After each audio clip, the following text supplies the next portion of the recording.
मजा है जीने में, बड़े बड़े तूफान थम जाते हैं जब जब आग आग लगे लगे हो हो सीने सीने में। में। कितना गहराई तक पढ़े कि रिजल्ट हो, ठीक तो ठीक। उसमें नर्वस होता है। हम भी बहुत नर्वस हुए थे, डाइवर्ट भी हुए थे, लगा था कि गए। अच्छा, जहाँ एक रिजल्ट हुआ तो पूरा खाता खुल जाता, रिजल्ट होगा कंटिन्यू होते रिजल्ट के रहेगा। भरमार लग जाती है। हाँ, लेकिन लिमिटेड पहुँचते पहुँचते एक दो नंबर से हमेशा रिजल्ट नहीं होता है मेरा। जय हिंद साथियों, स्वागत है हमारे YouTube channel all in one point में। साथियों, आज जो हमारे बीच है इनका सिलेक्शन DRDO में हुआ है, यानी कि दोस्तों अभी जो सेप्टेम्बर 10 का रिक्रूटमेंट आई थी उसमें इनका सिलेक्शन हुआ है। और ये मैकेनिकल ग्रुप मैकेनिकल इंजीनियरिंग से है और ये डिप्लोमा किए हुए हैं। तो दोस्तों इसी का हम एक्सक्लूसिव यहाँ पे इंटरव्यू लेने जा रहे हैं। आप लोग को वीडियो पूरा देखना है और कोई भी तरह की आपको क्वेरी रहती है आप नीचे कमेंट कीजिएगा। और दोस्तों इनका भी एक चैनल है जिसका नाम है इंजीनियर्स वाईफाई, आपको नीचे यहाँ पे दिखाई पड़ रहा होगा। आप वहाँ पे जैसे ही रेड कलर का बटन होगा उसको आपको जो है व्हाइट करना है। आप लोग इस बात को ध्यान रखिएगा और इनसे डायरेक्ट जुड़ सकते हैं और कोई भी डाउट पूछ सकते हैं। तो चलिए आज हम एक्सक्लूसिव इंटरव्यू लेते हैं इनका और आपको बताते हैं कि ये किस तरह की प्रिपरेशन करे थे और किस तरह की प्रिपरेशन करना चाहिए सभी लोगों को कि जो है आप लोग को एक ही बार में सफलता प्राप्त हो। तो चलिए इनके स्ट्रगल और इसके जो भी एग्जाम दिए थे, पैटर्न और क्या रहने वाली है, इस सब के बारे में पूरे डिटेल से बताऊंगा। तो आप लोग जरूर वीडियो को लाइक कीजिएगा। सबसे पहले ललन जी आपका बहुत बहुत धन्यवाद हमारे चैनल यूट्यूब पे। धन्यवाद। सबसे पहले ललन जी आप बताइए कि अपना सेल्फ इंट्रोडक्शन दीजिए। मैं रमन कुमार, मैं डिप्लोमा इन मैकेनिकल पटना 7 से किया हूँ। मेरा सेशन 2016-19 था। 19 के बाद मैंने अभी तक बहुत सारा एग्ज़ाम दिया, बहुत सारा स्ट्रगल हुई। बीच में कोरोना काल भी आया तो वहाँ वैकेंसी भी कम आ रही थी, जिसके कारण फिर भी प्रिपरेशन करता रहा। उसके बाद बीच में एग्ज़ाम देता रहा, बहुत में फेल हुआ। उसके बाद एक दो नया रिजल्ट हुआ, उसके बाद इसमें भी स्किल टेस्ट दिए, उसमें फाइनल सिलेक्शन नहीं हुआ। NMDC में भी हुआ था।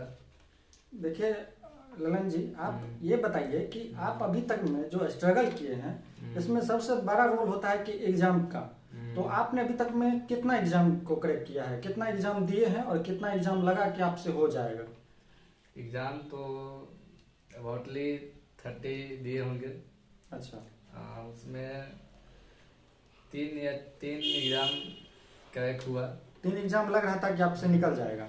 हाँ, वो निकला ही। अच्छा, 3 एग्ज़ाम निकला है। चलिए ठीक। तो कहीं न कहीं आप जाके स्किल टेस्ट में या कहीं न कहीं इंटरव्यू में जाके मतलब कि हो जाते थे। वो तो एक लाइफ का पहलू है जो कि आपको हर एक आदमी को जीना पड़ेगा। आप बताइए कि अब जो DRDO में आपका सिलेक्शन हुआ है तो आपका कैसा फीलिंग लग रहा है? फीलिंग तो थोड़ा पहले से अच्छा लग रहा है कि थोड़ा टेंशन थोड़ा रिलैक्स हुए कि चलो अब DRDO में हो गया तो थोड़ा पढ़ने का थोड़ा सा टेंशन कम है। अच्छा। तो जब मतलब आप DRDO का तैयारी कर रहे थे तो आपको कैसा प्रिपरेशन स्ट्रेटजी बनाए थे कि आपका सिलेक्शन एक ही बार हो गया आपका? हाँ, जब DRDO से पहले रेलवे में लगे हुए थे। रेलवे में चूँकि ननटेक में एग्जाम दे रहे थे। अच्छा, ननटेक में दे रहे थे। थोड़ा फेलियर ज़्यादा हो रहे थे तो थोड़ा डिमोटिवेट भी हुए थे। ठीक।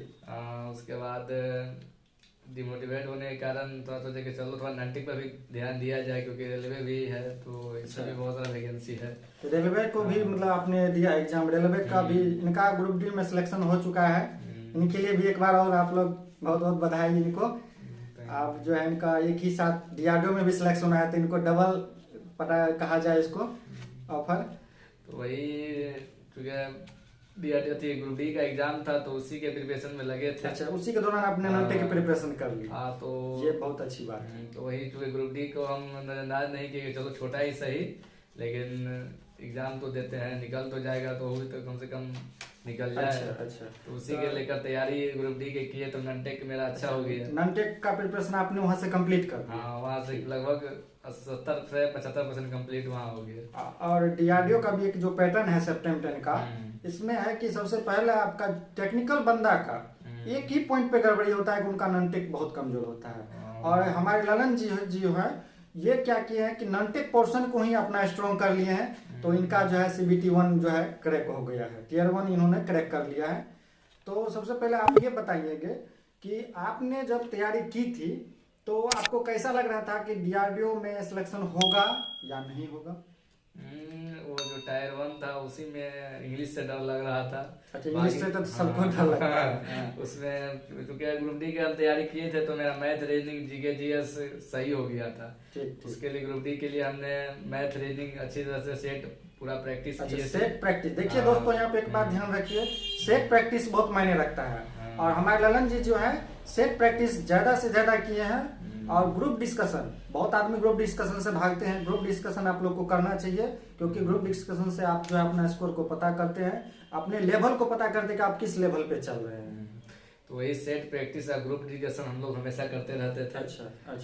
उसके साथ ही साथ और भी जैसे जीएस का में बायोलॉजी और फिजिक्स के न्यूमेरिकल, यानी कि जनरल साइंस से थोड़ा क्वेश्चन आ गया था ज्यादा। हाँ, केमिस्ट्री थोड़ा कम आया था, लेकिन ये तीनों पर फोकस समान रूप से करना चाहिए। करना चाहिए और किए। उसके बाद वही अपना DRDO टायर 1 आया तो इंग्लिश के थोड़ा प्रिपरेशन किए। MTS का जो सेट आता है वो भी हम लोग पूरा अटेंड किए, उसका सेट प्रीवियस ईयर। अच्छा, तो DRDO का जो पैटर्न है एग्जाम का CBT 1 का, इसमें कितना कट ऑफ गई थी और कितना % आप अचीव किए थे? इसमें मेरा जो OBC कैटेगरी है तो OBC का टायर 1 का जो कटअप गया था 96 गया था। अच्छा, 96 गया था। हाँ, बहुत हाईएस्ट हो गया था। हाँ, ठीक। थोड़ा ज्यादा गया था उसमें। लेकिन आपने 99% अचीव किया। एक बार और तालियां।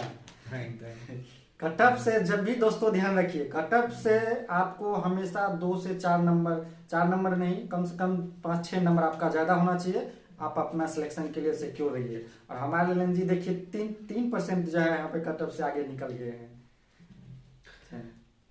वही टायर 1 होने के बाद टायर 2 के लिए तो ज्यादा टाइम दिया नहीं। DRDO के बहुत स्पीड सुपरसोनिक जैसा था। उसके बाद मिसाइल ही समझे तो है। उसके बाद हम लोग का टेक्निकल छोड़े नहीं थे, टेक्निकल का रिविजन करते ही रहते थे, इसीलिए टेक्निकल प्लस एनटेक टेक्निकल वालों को करना बहुत जरूरी है, तभी कहीं अच्छा रिजल्ट होगा। कहीं न कहीं आपका जो है यहाँ पे DRDO में सिलेक्शन अगर जिन भी कैंडिडेट को लेना है वो जो है नॉनटेक का प्रिपरेशन करते रहिए और साथ ही साथ टेक्निकल का भी प्रिपरेशन करिए, तो ही आप यहाँ पे जो है क्रैक कर सकते हैं।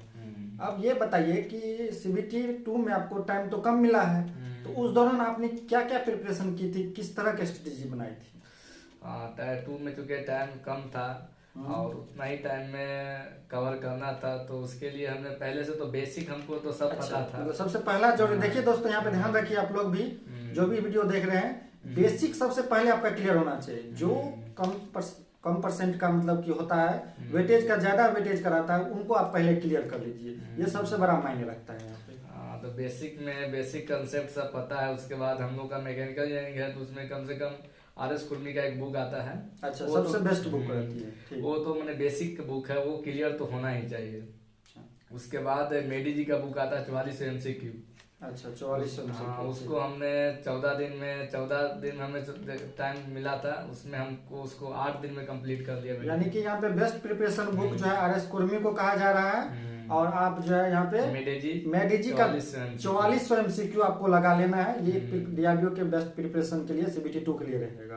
उससे पॉजिटिव पॉइंट ये था कि कैड कैम और CNC का क्वेश्चन उससे ला रहा था, और उससे एक अच्छा कंसेप्ट भी और बेहतर हो जाता है। अच्छे क्वालिटी के क्वेश्चन उसमें दिए हुए हैं। अच्छा ललन जी, ये बताइए कि DRDO का CBT 2 का पैटर्न क्या था?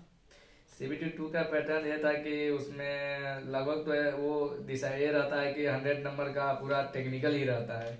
लेकिन वहाँ एग्जाम जब हम दिए थे तो वहाँ 18 से 20 मार्क मैथ का क्वेश्चन था। देखिए दोस्तों, यहाँ पे एक बात ध्यान रखिए, मैथ का भी क्वेश्चन CBT 2 में आ रही है, इसलिए आप लोग जनरल मैथ को छोड़ के थोड़ा सा इंजीनियरिंग मैथ पे भी ध्यान दीजिए, क्योंकि इंजीनियरिंग मैथ जो है अभी जितना भी एग्जाम हुआ है उसमें इंजीनियरिंग मैथ यहाँ पे क्वेश्चन आ रही है। इंजीनियरिंग मैथ में वो आया था 11-12 से 11-12 से भी क्वेश्चन आया था। और वही अपना टायर 2, तो टायर 2 में हमने और भी जैसे अदर सोर्स जैसे टेक्स्ट बुक पर भी सेट अटेंड किया था। अच्छा, देखिए दोस्तों, प्रिपरेशन का माध्यम है टेक्स्ट बुक, और जो भी कैंडिडेट तैयारी कर रहे वो टेक्स्ट बुक पे जरूर यहाँ पे परचेज कीजिए और अपना प्रिपरेशन कीजिए। टेक्स्ट बुक आता है 20 मार्क का आता है, 20 क्वेश्चन का आता है, 50 मार्क क्वेश्चन का आता है, 100 क्वेश्चन आता है, तो वो सेट सब अटेंड करिए डिटेल से। डिटेल से अटेंड करना, ठीक। तो आप ललन जी ये बताइए कि आपका ब्रांच मैकेनिकल है, मैकेनिकल से आपको कैसा लग रहा था कि इसमें क्वेश्चन किस तरह का आएगी? मैकेनिकल से प्रीवियस 2018 का जब हम क्वेश्चन देखे थे तो उसमें थोड़ा न्यूमेरिकल का ज्यादा मतलब लगा कि इसमें न्यूमेरिकल ज्यादा है, तो हमने न्यूमेरिकल ज्यादा प्रिपरेशन किया, इसीलिए थोड़ा मेडिजी भी अच्छी तरह से पढ़ लिए थे। अच्छा, मेडिजी एक तरह से बेहतर लेवल का बुक होता है, उसमें IAS CAS गेट सब का क्वेश्चन दिया जाता है। चलिए, तो तैयारी पूरी थी, यानी कि मेड जी आपका रामबाण की तरह काम किया है। मेडिजी से क्वेश्चन ऐसा ऐसा था जो हम अगर नहीं पढ़ के जाते तो शायद वहाँ नहीं अटेंड कर पाते। तो देखिए यहाँ पे दोस्तों, मेडिजी जो है स्पेशल बुक कहा जा रहा है मैकेनिकल इंजीनियरिंग का। अगर आप DRDO का प्रिपरेशन कर रहे हैं तो जरूर आप इस बुक को फॉलो कीजिए।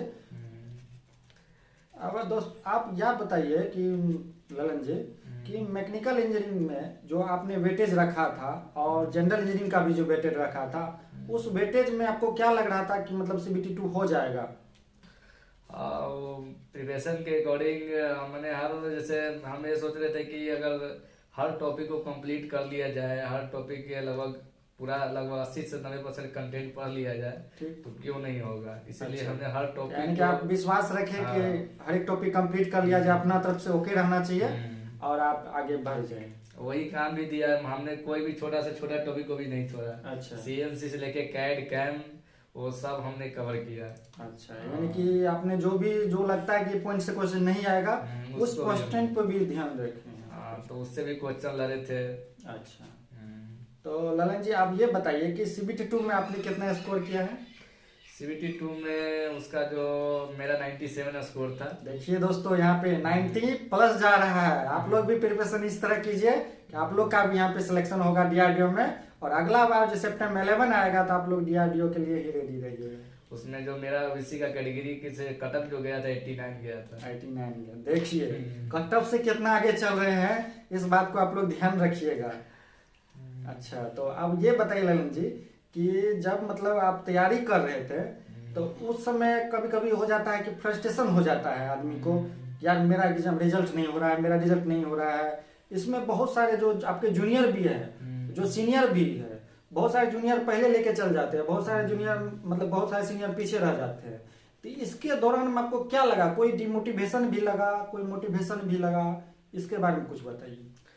हाँ, जो एग्जाम हम लोग देते हैं, बहुत सारा एग्जाम देते रहते हैं, लेकिन उसमें क्योंकि रिजल्ट नहीं हो पाता है, दूर दूर तक कटअप में आते ही नहीं है, तो ऐसा लगता है कि लग रहा है कि टेक्निकल बेकार ही किए थे, लग रहा है कि टेक्निकल पता नहीं अब कितना गहराई तक पढ़े कि रिजल्ट हो।